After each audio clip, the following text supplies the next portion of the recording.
Hello everyone. समग्र शिक्षा में आप सबका स्वागत है। आज हम पढ़ेंगे मानव स्वभाव के संबंध में हॉब्स के क्या विचार हैं। तो हॉब्स ने मानव को असामाजिक प्राणी माना है। कैसा माना है? असामाजिक प्राणी माना है। मानव को वस्तुएं आकर्षित करती है या तो विकर्षित करती है, ऐसा इनका मानना है। और कैसी चीज़ें आकर्षित करती है? वे वस्तुएं जो अच्छी लगती है आकर्षित करती है, और वे चीज़ें जो अच्छी नहीं लगती है वे विकर्षित करती है, उससे दूर जाते हैं। और उन्होंने कहा है कि मनुष्य में असुरी लक्षणों की प्रधानता है। दैवी लक्षण भी तो हैं पर कम है, ऐसा उनका कहना है। और दैवी लक्षण है भी तो किस लिए? अपने स्वार्थ की सिद्धि के लिए। तो उन्होंने मनुष्य को क्या बताया है? स्वार्थी बताया है। तो चलो देखते हैं हम कि उन्होंने मानव स्वभाव के बारे में क्या क्या बताया है। हॉब्स राज्य का अध्ययन मानव स्वभाव के विश्लेषण में करता है। अरस्तु के विपरीत हॉब्स मानता है कि मनुष्य असामाजिक प्राणी है। मनुष्य को वस्तुएं या तो आकर्षित करती है या विकर्षित करती है। हॉब्स के अनुसार मनुष्य की प्रत्येक इच्छा में उसका स्वार्थ निहित है। यद्यपि हॉब्स मानव स्वभाव में दैवी लक्षणों की भी बात कहता है, परंतु प्रधानता उसमें किसकी होती है? असुरी लक्षणों की। यदि उसमें दैवी लक्षण है तो किस लिए है? केवल इसलिए है कि उनसे स्वार्थ सिद्धि में सहायता मिलती है। इस प्रकार मनुष्य स्वार्थ सिद्धि में ही लगा रहता है। इसी के लिए वह शक्ति का संचय करता है और निरंतर संघर्ष करता रहता है। हॉब्स के ही शब्दों में हम मानव स्वभाव में संघर्ष के 3 प्रमुख कारण देखते हैं। वह 3 प्रमुख कारण क्या है? पहला है प्रतिस्पर्धा, दूसरा है पारस्परिक अविश्वास और तीसरा है वैभव यानी वैभव की प्राप्ति।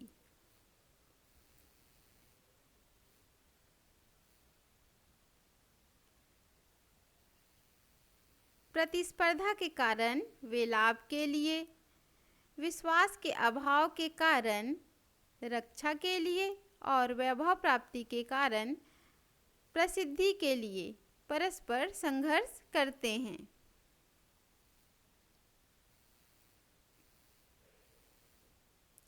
हॉब्स के मानव स्वभाव संबंधी विचारों की कुछ विशेषताएं देखते हैं। पहला है निजी स्वार्थ। मनुष्य सदैव ही अपने सुख की खोज में रहता है। उसकी इच्छाएं बढ़ती रहती है। एक इच्छा की पूर्ति के पश्चात दूसरी इच्छा सामने आ जाती है। परिस्थितियों के कारण ही उसे अन्य व्यक्तियों के साथ रहना पड़ता है। आगे है अनंत इच्छाएं। मनुष्य सदैव ही अपनी शक्ति और यश को बढ़ाने के लिए प्रयत्नशील रहता है। इससे संघर्ष उत्पन्न होते हैं। मनुष्य के पास जितनी शक्ति होती है उसको वह आगे बढ़ाने के लिए सोचता रहता है, उसे बढ़ाने के लिए प्रयत्नशील रहता है। सुरक्षा की भावना। सुरक्षा की भावना से मनुष्य अपनी इच्छा शक्ति में हमेशा वृद्धि चाहता है। संपत्ति तथा शक्ति के विस्तार के पीछे का कारण अस्तित्व की असुरक्षा की आशंका है। यदि मनुष्य को यह विश्वास हो जाए कि उसकी संपत्ति ज्यों की त्यों बनी रहेगी, कभी खत्म नहीं होगी, तो कभी भी उसकी धन संग्रह की जो प्रवृत्ति है वह बढ़ेगा नहीं, उसको बल नहीं मिलेगा। आगे है भय। अब देखो यही सबसे आलोचनाएं निकल के आएगी। हॉब्स मनुष्य को भयभीत रहने वाला प्राणी मानता है। भय कमजोर और संपन्न दोनों को ही परेशान किए रहता है। कहने का तात्पर्य यह है कि मनुष्य की शारीरिक रचना चाहे जिस प्रकार की हो, किंतु उसे भय अवश्य ही लगता है। आगे है युद्ध तथा संघर्ष। भय के ही कारण मनुष्य निरंतर शक्ति संग्रह करने के लिए प्रयत्नशील रहता है। निरंतर शक्ति की कामना प्रतियोगिता को जन्म देती है और प्रतियोगिता संघर्ष को जन्म देती है। इसलिए हॉब्स व्यक्ति को क्या मानता है? युद्ध प्रिय बतलाता है। अहम की प्रवृत्ति। मनुष्य अपने विवेक के कारण अपने को अन्य व्यक्तियों की तुलना में अधिक विवेकयुक्त तथा बुद्धिमान समझता है। मनुष्य का स्वभाव ही इस प्रकार का है कि वह इस बात को स्वीकार करने को राजी नहीं होता है कि बहुत से व्यक्ति उससे भी अधिक बुद्धिमान और चतुर होते हैं। यद्यपि हॉब्स के विचारों से मानव स्वभाव के बारे में यही निष्कर्ष निकलता है कि मानव में असुरी लक्षणों की भरमार है, फिर भी हॉब्स ने मानव स्वभाव में दैवी लक्षणों वाले दूसरे पहलू को भी उजागर किया है। हॉब्स के शब्दों में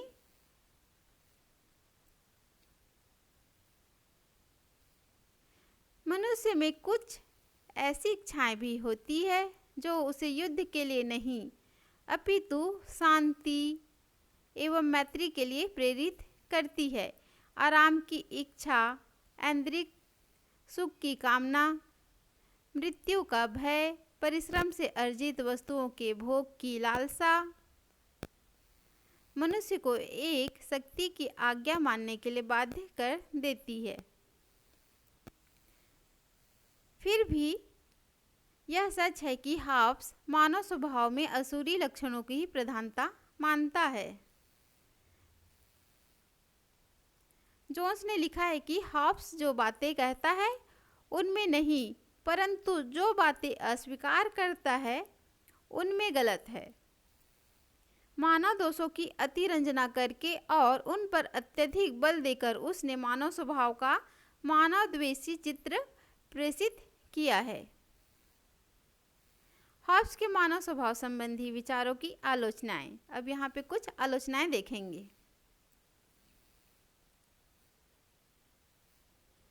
त्रुटिपूर्ण मनोविज्ञान। हॉब्स के राजनीतिक दर्शन का मनोवैज्ञानिक आधार त्रुटिपूर्ण है। हॉब्स ने मानव प्रकृति के अधूरे तत्वों को अपने राजनीतिक दर्शन का आधार बनाया। हॉब्स यह भूल जाता है कि यदि मनुष्य में स्वार्थ और अहम है तो उसके साथ साथ उसमें प्रेम और सहयोग भी है। विकास संघर्ष के लिए नहीं है किंतु सहयोग की कहानी है। दूसरी आलोचना है भय की गलत धारणा। हॉब्स ने भय का आवश्यकता से अधिक गुणगान किया है और मनुष्य को प्रत्येक परिस्थिति में भयभीत रहने वाला प्राणी बतलाया है। हॉब्स तो यहाँ तक भी कहता है कि व्यक्ति प्रत्येक कार्य का संपादन भय के कारण ही करता है। उसकी यह धारणा असत्य है। देखो यहाँ पे एक एग्जाम्पल दिया है। पाकिस्तान के भूकंप पीड़ितों को उसके साथ अच्छे संबंध नहीं होने पर भी भारत ने जो आर्थिक सहायता दी थी, तो क्या उसका आधार भय था? इस प्रकार हॉब्स ने मानव प्रकृति का बहुत ही घटिया किस्म का चित्रण किया है। इस प्रकार इनकी आलोचना की गई है। विरोधाभासपूर्ण। मानव स्वभाव का जो चित्र हॉब्स ने प्रस्तुत किया है वह विरोधाभास युक्त है। एक ओर वह व्यक्ति को दुष्ट और स्वार्थी कहता है और दूसरी ओर ऐसे व्यक्तियों को शक्ति को अपने तक ही सीमित रखने की प्रेरणा देता है।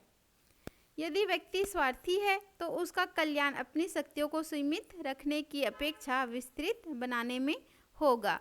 इस तरह उनकी आलोचना की गई है। तो ये टॉपिक यहीं तक ही था। अब नेक्स्ट टॉपिक में हम पढ़ेंगे मैकियावेली वास्तविक अर्थों में अपने युग का शिशु था। नेक्स्ट टॉपिक में हम ये लेकर आएंगे। तो आज का वीडियो यहीं तक था। फिर मिलेंगे नेक्स्ट वीडियो में। तब तक के लिए गुड बाय।